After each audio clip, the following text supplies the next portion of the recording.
You ask Tiger to solve. This deals with linear equations with one unknown. The final result is x equals -3. Let's solve it step by step. Group all constants on the right side of the equation.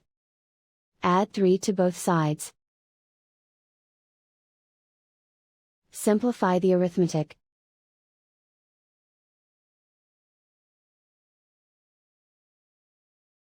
Isolate the r. Divide both sides by 10. Simplify the fraction. Find the greatest common factor of the numerator and denominator. Factor out and cancel the greatest common factor. And so the final result is x equals -3.